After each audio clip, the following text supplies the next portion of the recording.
വാപ്പുള്ള കാലത്ത് രാജകുമാരന്മാരാ നമ്മൾ ഇപ്പോഴും.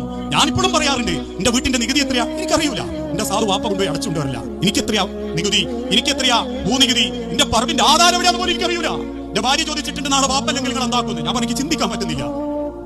ആ സ്ഥലം പോലും എന്റെ വാപ്പയ്ക്ക് കണ്ടെത്തി തന്നത്. വാപ്പുള്ള കാലത്ത് നമ്മൾ രാജകുമാരന്മാരാ. ഈ കഴിഞ്ഞ ഏതാനും ദിവസം ഞാനൊരു വീഡിയോ കണ്ടിട്ടുണ്ട്. ഒരു പള്ളിയിൽ വാപ്പ അങ്ങനെ ഇരിക്കുക, അതുവായിട്ട് ഒരു മോൻ വന്നിട്ട് തോളത്ത് 10 രണ്ട് തോണ്ടുകൊണ്ടും അപ്പോഴേക്ക് ഇങ്ങനെ തലയാട്ടിയിട്ട് പിന്നെ അവസാനം കീശയിൽ എടുത്തിട്ടൊന്ന് കൊടുക്കും 10 രൂപ.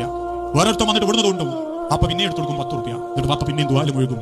വാപ്പുള്ള കാലത്താണ് മക്കളെ നമ്മുടെ രാജകുമാരന്മാര്. നമ്മുടെ അഡ്രസ്സാണ്. അതില്ലാണ്ടാവുമ്പോ പിന്നെ ഞാൻ ആരെ മോനാന്ന് ചോദിച്ചാ പറയാൻ വലിയ അഡ്രസ് ഒന്നും നമുക്ക് ഉണ്ടാവില്ലെങ്കിൽ